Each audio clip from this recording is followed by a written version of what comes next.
So hi everyone, my name is Amir, I'm the CEO of Cylus. It's a great pleasure to welcome you to this joint webinar of Cylus with NTT. Thank you all for joining us. We have dozens of attendees here.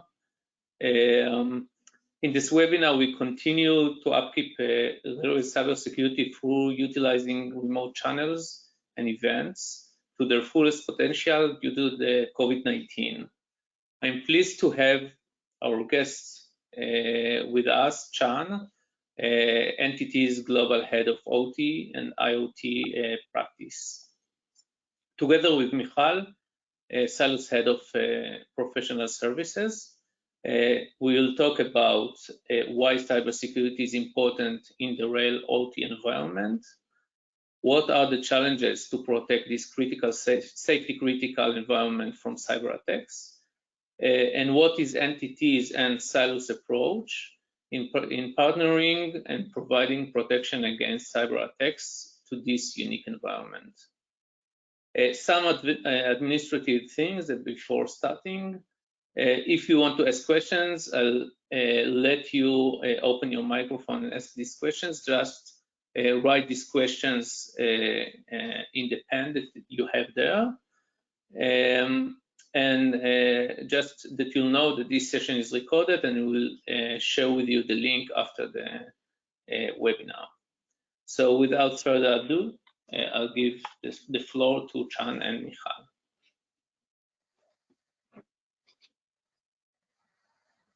Yes. Thank you for having me, Amir and Michal. Guys, call me Chan, please. I live in Melbourne, Australia, so it's a 2 a.m. in the morning. But I lead the OT and IoT practice over an NTT group level. Hi, everyone. Thank you for joining, and thank you, Chan, for being with us at this late hour. My name is Michal Bar. I am the head of Cybersecurity Professional Services. I have cybersecurity background, around 15 years, providing consultancy around cybersecurity. 8 years out of them, I was part of Ernst & Young. And I'm pleased to be here and start the session.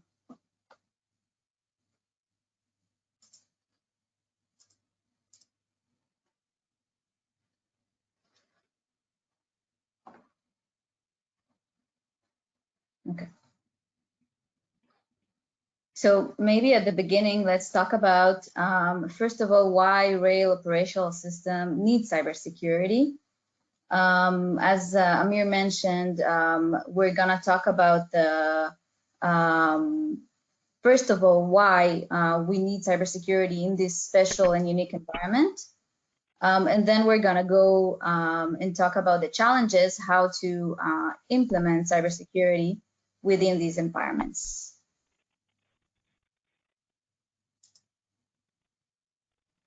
So let me just say that there are attacks to the railway operational networks, and we see that in publications, but not only in publications, which there are a few examples which are not published, but also the rail operational environment is not mature enough in a way of cybersecurity in order to even know about cybersecurity attacks. From the publishment that you see online, we see examples of multiple attacks, for example, in the UK. We also see attacks in the US, for example, attacks that we cannot really know what their source is because of the lack of visibility within the OT networks. There is an example of an attack, for example, in Canada, which was performed by an insider attacker, an insider employee. So basically, just to give you the sense that these networks are attacked, and we have attacks each day that we don't even know about. So just to give you a sense of cybersecurity is important in that environment. I just want to give maybe one example of an attack vector. An attack vector is basically what an attacker does in order to perform a cybersecurity attack within the network. It's the various steps of the attack. And in this example, you can see that the train itself operates within the signaling room. The signaling room sends messages to the train how to drive to the driver. And it does that by communicating within access points, or wireless communication. These access points are spread around the line, and the train drives through the line and connects to the access point at the area of the train, and disconnects and then continues and connects to the next access point. This is the way it works. In this example, the access points are connected to the signaling room through the main switch that you can see here. And basically the signaling room, the RBC here, sends messages to the train through the wireless communication. So in this attack example, an attacker can just add another device here, which is a malicious device, and impersonate the access point, which is valid. And by that, connect to the signaling room and enable the attacker to send malicious messages to the driver and tell them, for example, to drive in a non-permitted speed, or to perform an emergency stop that can cause an accident. So this is just a taste of how cybersecurity attacks can impact the service availability and safety of the railway operational environment. Okay. So why cybersecurity is so important in the rail operational environment? We separated into three main topics. The first one is that, yes, these networks used to be isolated. They used to be mechanical, but not anymore. These networks are connected. They have interconnections within themselves. For example, safety critical networks, which is, for example, the interlocking or the signaling network, or the onboard on the train itself, is being more and more connected to non-safe networks. For example, the traffic management system, which are commonly linked to the interlockings for dispatching, or, for example, the passenger information system. As you know, the passenger information system is for the passengers to update them within the train or in the stations on the train status, where it is, the speed, or any other information. So in order to provide the passengers with more information, these networks are connected to the safety critical networks, the signaling, for example, network. Another thing is digitization. These networks are more and more digitalized, and new technologies such as ETCS or CBTC open the door to more attacks, more cyber threats. For example, these technologies make use of wireless communication, which open the door to additional attack vectors and attack scenarios. And if I can just add, Michal, I guess when they say, hey, my system is air gap, while it may be true, there is no cable connected physically to those systems, what we are seeing is there are a lot of wireless devices. With 4G, it can be tethered in, and the example that you showed previously, that's where the train itself is connected to a wireless network, and that particular wireless network can have a piggyback hacker within that, or malware.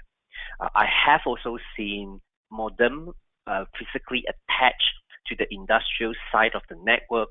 So, and that modem is an unauthorized modem. It could be an engineer that's trying to make sure that he can continue to support the system when he has physically left the site, and that modem will provide him access. So things like this, while not common, it has posed a very high risk to the industrial network.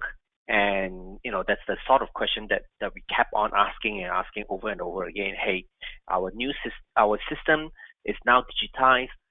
What do we have in terms of exposure to the to the unsecured network, whether it's the internet or third party or even to unsecured device. Yeah, that's right. And I mean, the challenge here is more even because a lot of the times we see that the train companies or the personnel themselves consider these systems to be isolated, whereas they're not isolated. So if you don't know what if you think that you're isolated, then you wouldn't even know about the attack or the threat that your system is exposed to. So that's correct. So now let's maybe drill down to the main challenges and difficulties in securing railway operational systems. And I'll start by the first item is that basically these systems were back in the days designed for safety, and there was a lack of design for security when these systems were initially designed. And let me just say that a safe system is not a secure system, and this is something that a lot of the time is confusing. And there are a lot of safety mechanisms which are actually not providing any cybersecurity mechanism within them.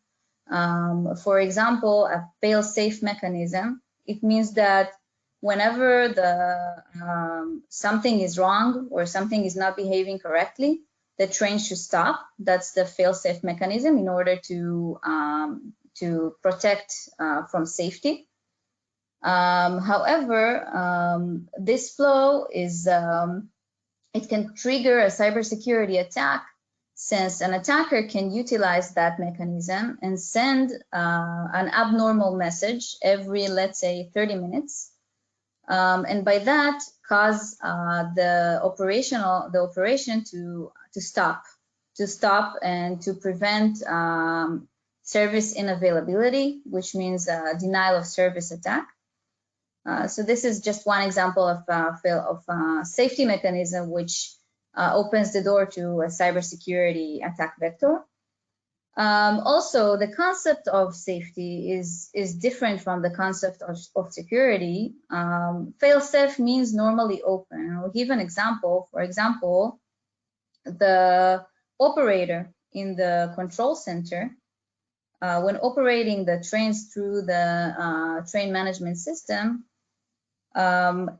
it operates the train, but basically his machine is not locked out because of safety. You need to be able to have availability all the time. And let's say that his computer was locked out, his user was locked out, and he cannot remember his password.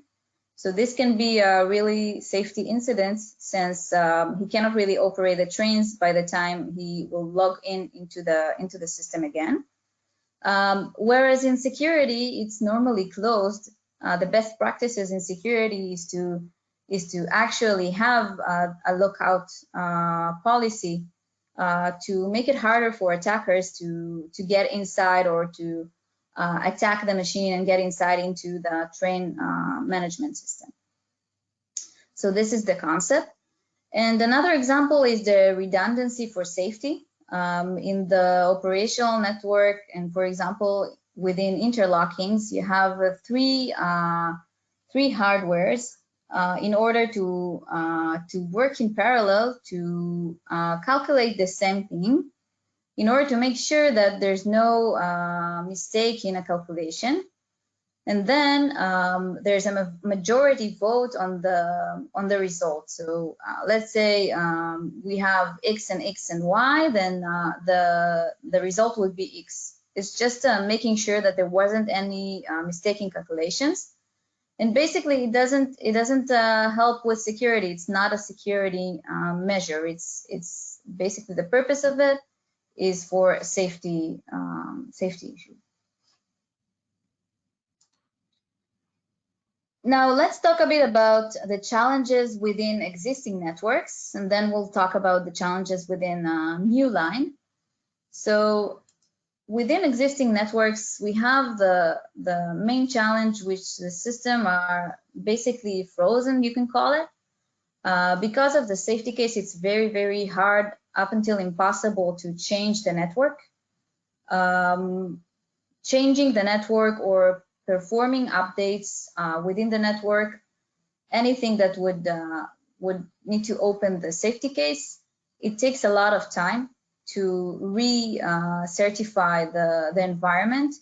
Basically, it means that the service will be unavailable a long period of time. So basically, it's very, very hard because of that to touch the network. And also another thing is that regardless of the safety case, a lot of the times the structure of the network, the way it was designed previously, won't enable changing it in a very adaptable way in order to comply with cybersecurity best practices. And one example would be, for example, applying encryption. It's very hard to apply encryption over a network which wasn't designed originally to be encrypted. The second thing is the lack of visibility. A lot of the times we see in existing networks, and not only that there is no visibility into the network, the operators or the train company don't really know what's live in their network. In the best case, they have the manuals or they have documentation from years back on the way their system was integrated, but they have really no clue on the status of the network today. And as you mentioned, Chan, the example about the technician who connected his machine, they wouldn't know about it. That's the first thing. And they wouldn't know about threats, cybersecurity threats in their network. Yeah, if I can add to that, Michal, so that combines would form the single biggest challenge in securing the industrial network that I've seen. The first is, because there's no visibility, they wouldn't know where to start. And the cybersecurity team doesn't even know what assets are there within the railway network. And even if they do, the next biggest challenge is, hey, that particular network is fixed, it's static. I can't change it too much because it's critical, and shutdown is required, and scheduling a shutdown it's near impossible. So the biggest question then is, I don't know how to fix or what to fix. Even if I do, I can't do anything. So these are the challenges that we face all the time. Thanks, Michal. Yeah. Yes, that's correct. And let's talk a bit about new lines or existing networks which you extend. So in this particular case, you have the chance to design the network or design the systems at the beginning with security in mind. So you have the ability to do like secure design at the beginning. However, the challenges are a bit different, because you want to be able to protect your network at the design phase.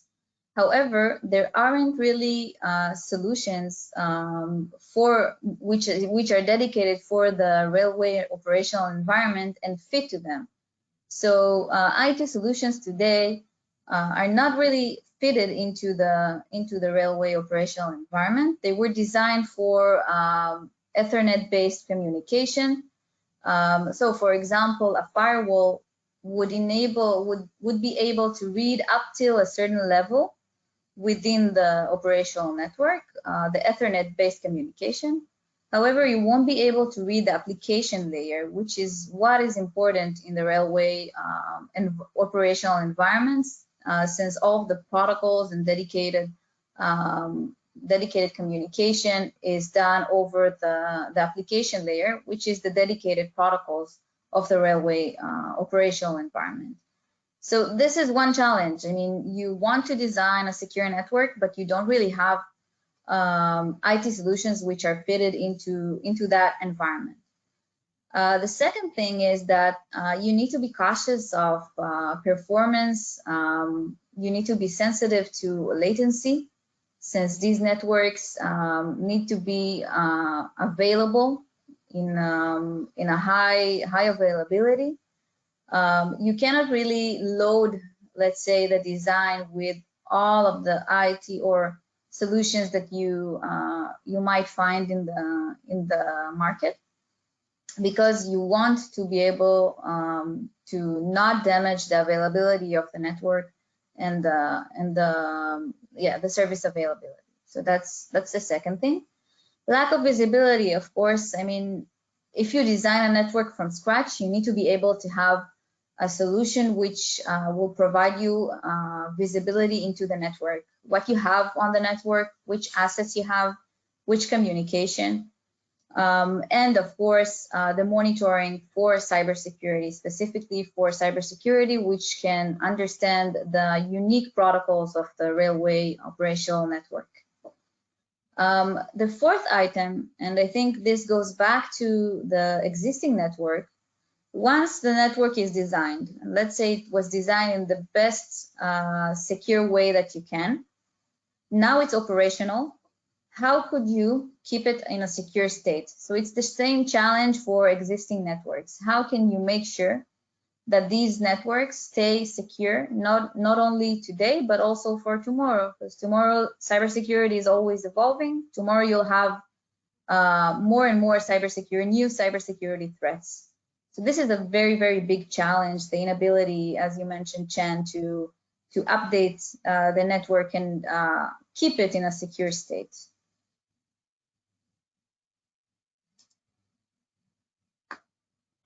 Thank you, Michal. And if I can take over for the next few challenges, that would be great. In general, what I'm seeing at an industry level, at a global level, is that there's generally a challenge between who's driving cybersecurity and who really owns the network, and how do you operationalize, how do you strategize and plan for cybersecurity in the operational network. The biggest challenge is perhaps cybersecurity has been traditionally driven by the IT team, and IT team has never been on the operational network, and therefore they do not understand.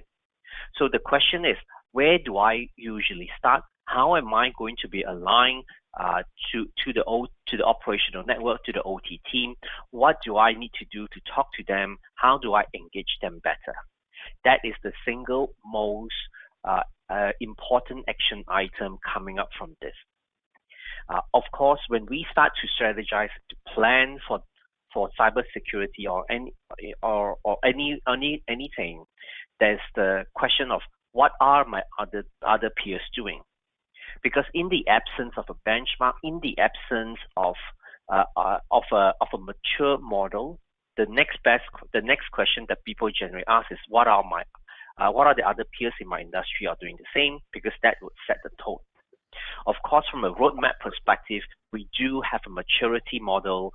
There is a benchmark that we can base on, and we can put in some intelligence on what do we need to do, and etc. Because cybersecurity in railway network, there are certain things that we can do. The framework is obviously applicable. So that's a peer and industry specific cybersecurity approach. The lack of railway specific technology, as what Michal has mentioning, that's one of the big item. However, we have been in cybersecurity for many years. Patching is not the only solution that's available today. There are other compensating controls. So the next question is, what are the compensating control that we all can implement to secure the railway network further? And we have worked, around all this limitation and around all this restriction. And the question is, how do we, what alternatives are available to remediate and to address those issues? Conflicting priority. So in IT, we are very well aware of confidentiality first. However, in operational network, the biggest thing is availability must come first. And it will always stay the same, because when you press the big red button on any operational network, when you pull the lever within the train, that lever will tell the car or the carriage to stop immediately, and it must work. It cannot fail. So that's availability versus confidentiality. How many passengers are there in a train? That would be second. That would be the second or third most important thing after the lever is pulled. So the approach to securing operational technology has turned CIA upside down in confidentiality, integrity, and availability. And I suppose this is the biggest misalignment or misunderstanding when we are approaching cybersecurity from the OT network. Because if we were to do that, the first thing we say is, what information can I get? How can I get it? And no, you cannot leak that out. But in operational technology, the thing we must always ask is, can this information be made available, or can that system be made available in the fastest manner? So that's CIA. Misalignment between IT and OT, the approach and the methodology. That's the one of the biggest challenge that we're facing every day. IT security would want to approach this in a certain way, and all this accumulate up into the IT cybersecurity culture on how they approach a certain issue, a certain risk, a certain vulnerability. Because the first thing when you see a vulnerability from an IT cybersecurity is, let's patch that. And we have been trained from IT cybersecurity is to patch vulnerability and is to patch risk. But when you go to railway network, like what Michal has said, patching is usually not an option. So we do have to find an alternative. And failing to understand this particular culture and this difference has led to many different arguments between IT and OT teams, has led to many IT teams can't go out for a beer, can't sit in the same room with the OT team because they have been traditionally kept out from the conversation. So this summarizes of all the items that we have seen in the operational network. Thanks, Michal. Thanks, Samuel. So within NTT, why we partner with Cylus is because Cylus provides two important items. The first one is visibility. Like what Michal has said, the biggest challenge is there's no understanding in the OT network. IT, who typically run cybersecurity, has been kept away from the operational network. So if you want to secure the operational network, the first team that you call is the cybersecurity team. And by the way, that cybersecurity team is sitting in IT. So you ask the IT folks or the cybersecurity folks and say, hey, I need this to be secure. Do you think it's secure? Oh, that's a question. And it's not an easy answer because number one, we have the IT team or the cybersecurity team have no idea what's in the OT network. They wouldn't know the security posture. They wouldn't know what is exposed. They wouldn't know if there's a modem that has been plugged in by a remote engineer.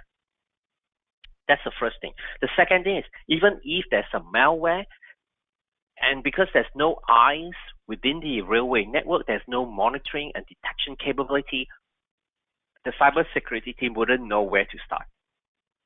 So NTT decide to partner with Cylus because Cylus provides the visibility of the assets and to be able to monitor the behavior of the network. And that's critical.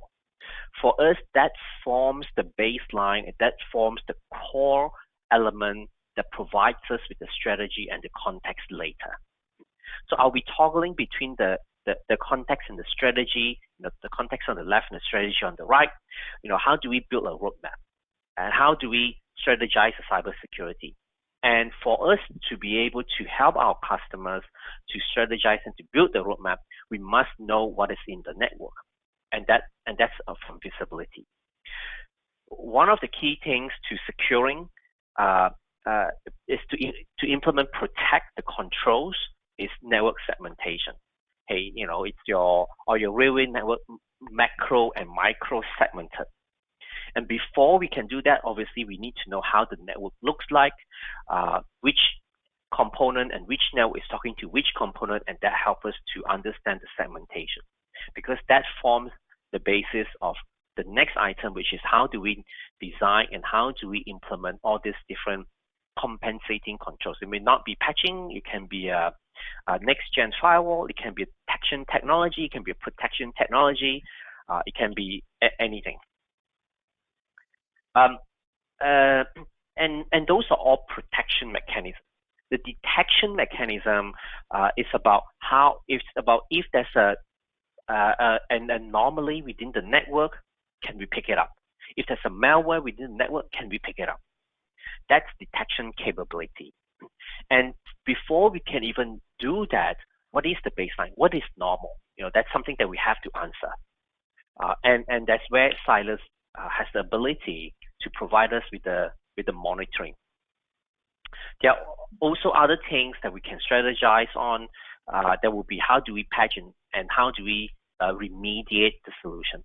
So patching doesn't necessarily have to be a physical patching. It can be a virtual patching as well. We have done virtual patching for many, many years using things like next-gen firewalls. On the right-hand side again, when we move into remote access, it's about, hey, where are the remote engineers? Are they coming in from external? Are they coming in from internal? And that fits into the design again. There are obviously other things like, the endpoint needs to be secure. The remote engineer's laptop needs to be secured. And what about the overall IT and OT converged risk management? What are we going to do? So at the end of the day, what I'm trying to say here is context and strategy, they both come hand in hand, but the underlying capability for us to do that is to, one, we need to have visibility on the assets and the network and the flow, and obviously visibility and monitoring of threats within the railway network.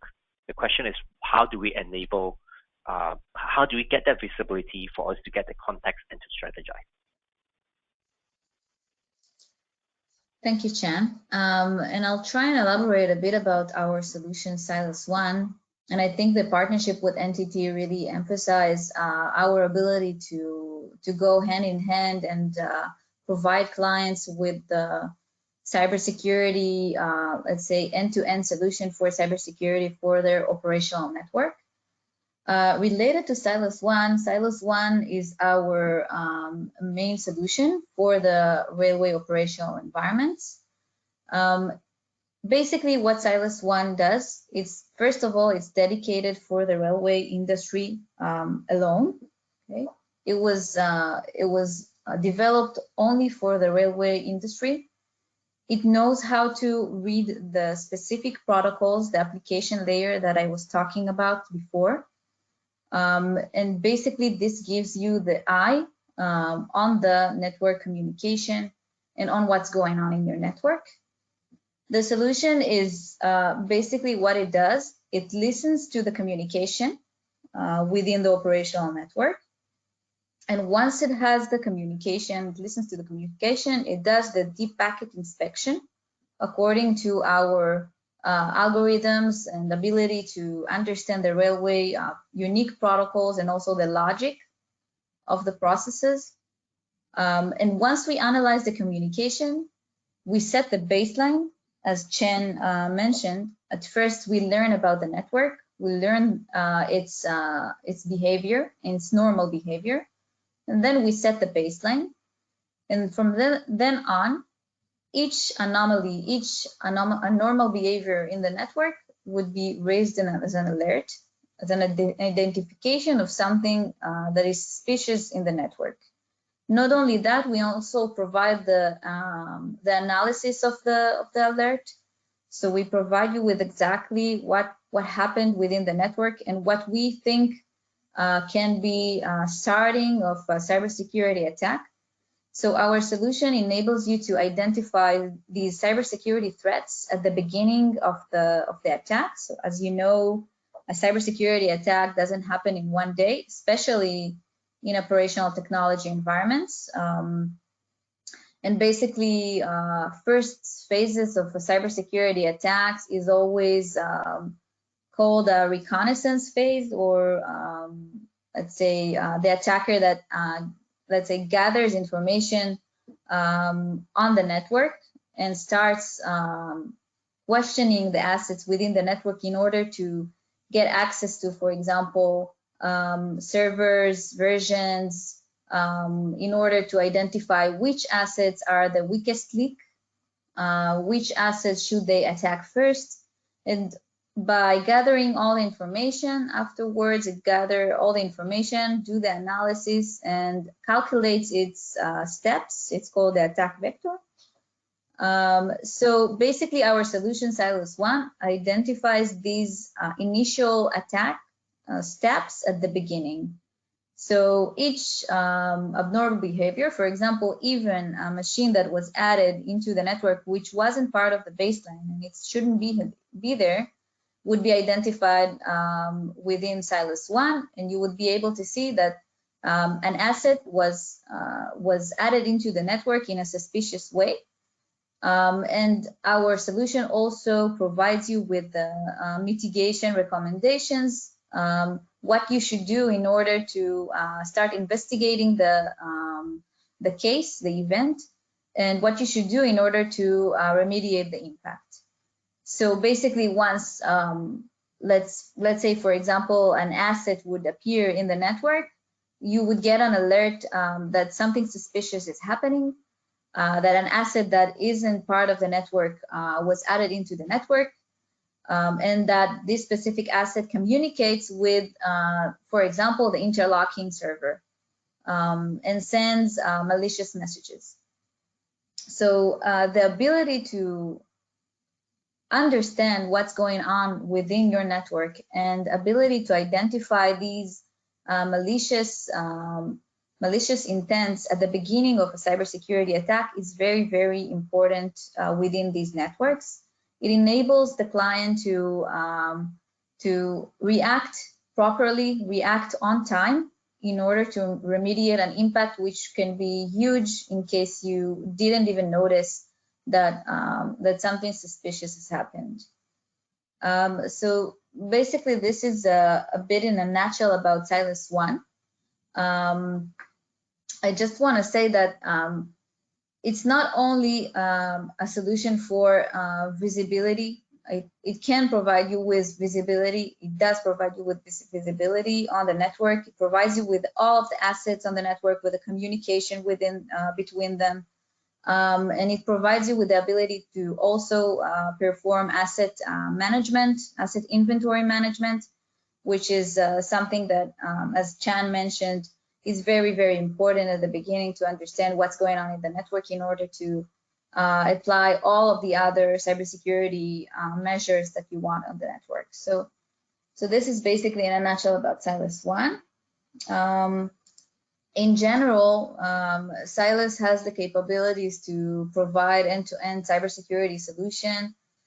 We have the product which we just mentioned. The product is dedicated for the railway operational environment. We have one for signaling, rolling stock, which is the train itself, the traffic management system, which is within the control center, the OCC, and also the communications between the different networks, such as GSMR. And in parallel to that and complementary to that, we partner also with NTT to provide cybersecurity services, which are not a specific monitoring solution, but the overall cybersecurity solution for the railway OT. It can be, as Chan mentioned, cybersecurity risk assessment or vulnerability assessment just at the beginning to understand exactly what are the gaps within the network and how to start handling cybersecurity within the operational network. All of our services are based on the industry standard, which is today 62443. And basically, we together with NTT, our mission is to provide the end-to-end cybersecurity solution for the railway environment. Thank you, Michal. So to secure the railway network, as with any other thing, it is a journey, and we appreciate and we understand that it will take some time. In addition to what Michal has said, NTT has other offering that can help you to move into that particular space, to start securing the railway network itself. For example, I had a conversation with one of my clients over in Thailand, and the client, they do want to secure the operational network. However, what they're thinking of is to utilize their existing SIEM or SIM solution. The question that they were asking, is my SIM ready to receive alerts from the operational network? So that's an example of a journey that they have to undertake before they even start to look into securing the OT network. So in this case, we are helping the client to reassess the readiness of the SIM solution. There are other things like, hey, I have a SOC, can I reuse the SOC? Or I have a SOC, can I use a part of my SOC? But at the same time, can I outsource some of the SOC functionality to NTT? Because SOC, as you would know, has a very, very high turnover. So within NTT, we have been able to manage that, fortunately for us. And that's how we can back up and work hand in hand with the customers 24/7 of cybersecurity team. There are other things I say, hey, I have invested in firewall today already. I've invested in VPN. How secure am I compared to what Chan and Michal have just said? When we hear about all this malware and all this attack in the railway network, what is my firewall doing? How secure is my firewall? Are they configured properly? So there are ways to validate the effectiveness of the control, and to find out if they are, and find out how exposed are you. And this does not necessarily have to be just the initial part. It can be an ongoing process. And if we move into the risk management side of the house, it will be in terms of, hey, at the end of the day, from a cybersecurity team, I'm managing, $500,000 of risk in IT, and now I have another $500,000 of risk in the railway network. What am I going to do? Because at the end of the day, now you have 1 million risks that you have to manage, and that's quite impossible. What we have seen is the moment you start to take over the cybersecurity of the operational network, and because it has never been secured, there will be a lot of vulnerabilities. You'll be just overwhelmed. The question then is, what framework and what practice and what process are you going to put into place to manage this vast volume of vulnerabilities and risk? There are things, for example, we can work with to integrate with threat intelligence. We can validate that against the controls or the investment you have made. We can prioritize. The moment we get the visibility of an asset, we can prioritize based on the criticality of the asset. How critical and what process would it impact if that particular asset is compromised. There are obviously other things. For example, hey, today my firewall is not really doing anything. It's not really integrated or talking to any other controls or protect mechanism or detection mechanism that I have already invested. My VPN is not being used by my remote engineers, and etc. So all those questions like this are typically asked because our client is on the journey to secure the operational network, and we understand that it's a journey. It's not going to resolve day one. It will be a few other steps that's needed. So that's what I wanted to highlight. Today there are multiple ways to skin the cat, so to speak, and NTT and Cylus is offering you multiple ways to go about doing that. Thank you, Michal. Thank you, Chan. Just before we go over to the questions and answers, I just want to mention one thing about Cylus One. We talked about it being a monitoring solution that listens to the network. So I just want to emphasize that the solution is not intrusive. Basically, it's not part of the network. It's very important for the railway environment to have solutions which do not interfere with the network itself and cannot interfere with availability and safety. So this is why our solution was designed in that way, in a non-intrusive way. So just to an anecdote on that. So thank you, Chan. Yeah, we have a few questions. Let's try to keep the time frame. James Wood is asking, if my system is safe, can I apply cybersecurity measures to have it also secure? Maybe Michal, you can answer that. Yeah, thank you. So basically, James, it all depends on the limitations. You can apply cybersecurity measures according to the limitations and challenges that we just described in this session. I think that, as Chan mentioned, there are a lot of things that you can do, but we just need to understand that the approach is different from the cybersecurity perspective of the traditional IT or enterprise networks.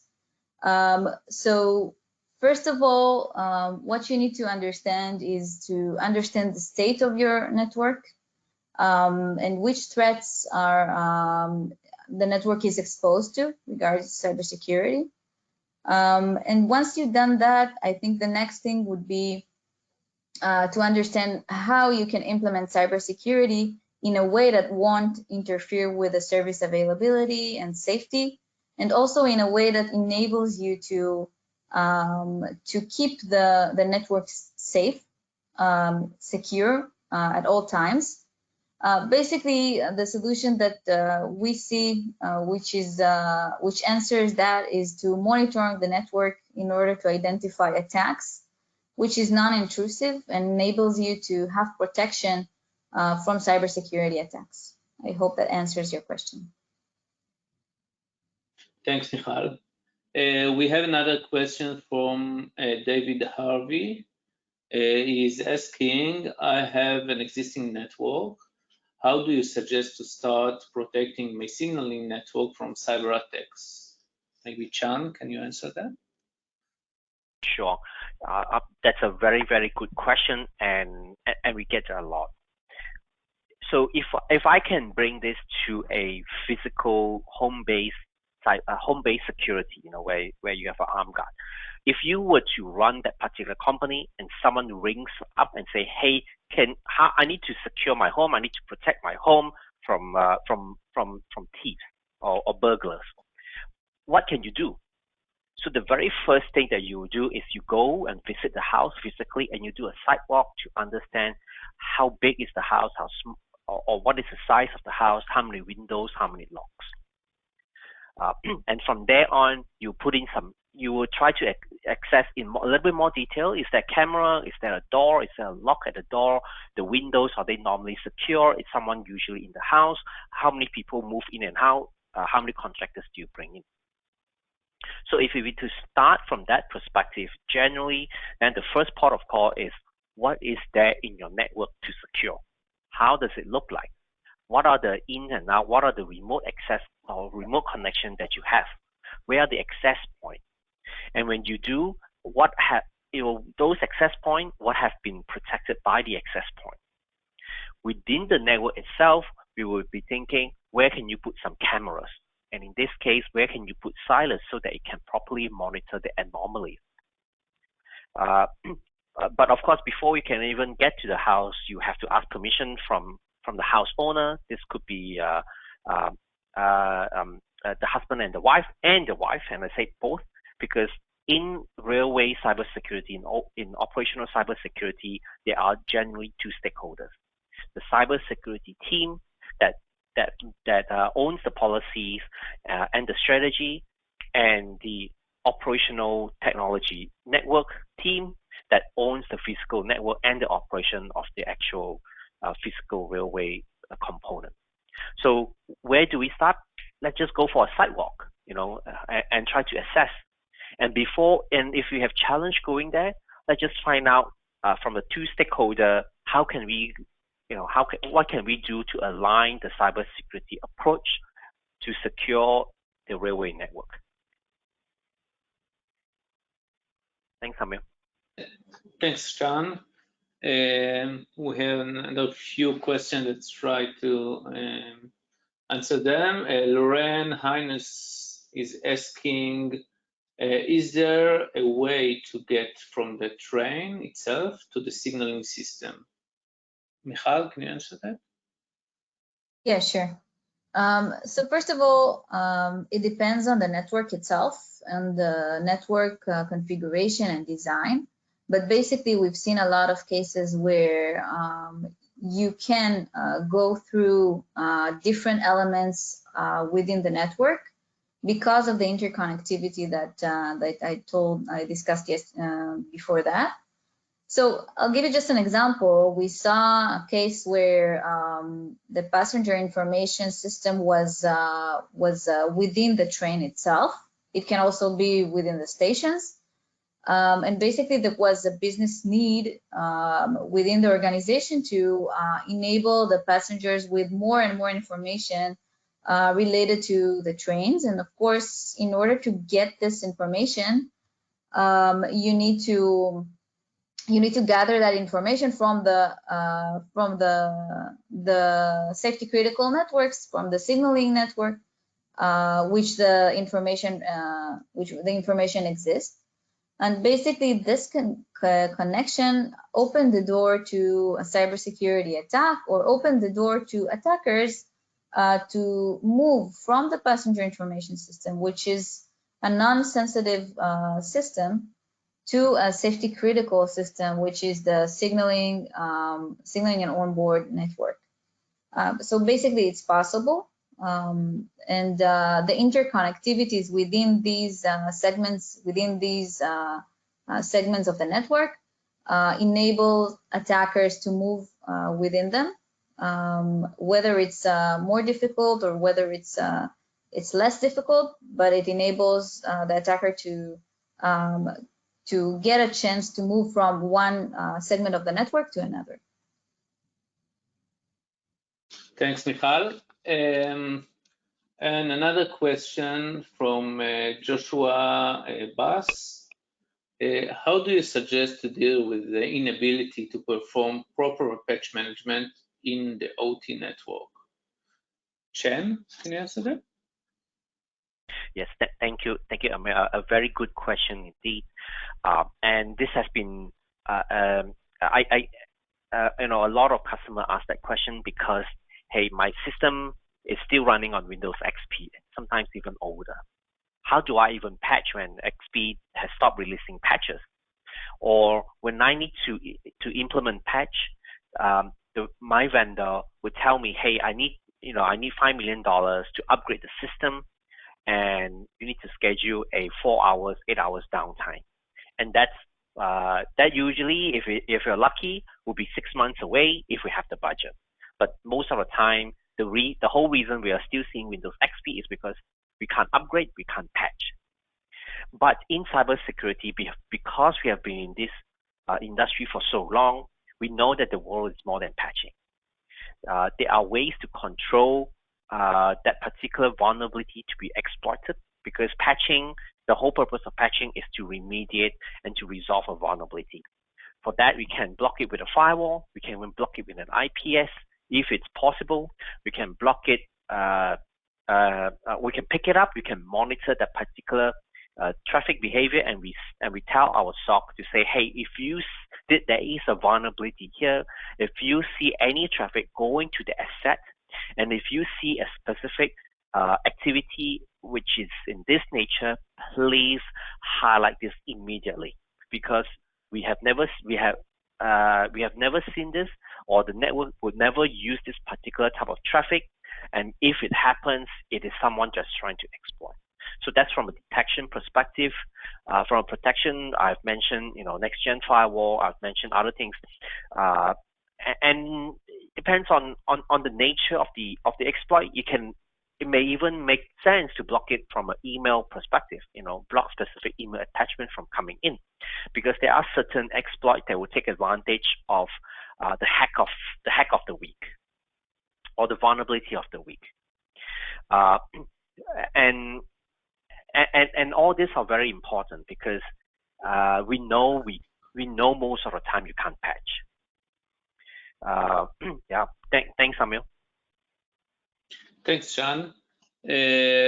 Another question, and I think that then it will be the last question because we are out of time. Is the implementation of Cylus going to disrupt the rail network? Michal, can you answer that? Yeah, thank you. Yeah, that's a good question. Basically, our Cylus One solution was designed in a way that it's a non-intrusive solution. So basically what it does, it's not part of the network, but it listens to the communication in a way that that it cannot interfere within the network. So basically it cannot create any damage on the network, on the operation of the network. It cannot create damage to safety or service availability.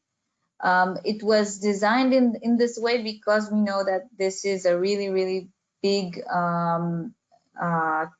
success key factor within the railway operational network. You cannot really interfere with service availability, and you cannot really interfere with safety, which are, as Chan mentioned at the beginning, the high priority for the railway operational environment, which is very different from the approach of traditional enterprise networks. I hope I can.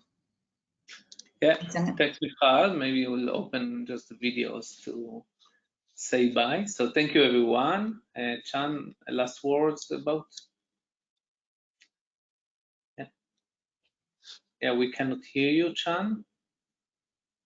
Sorry, I was on mute. Thank you for having me, Amir and Michal. It has been a pleasure.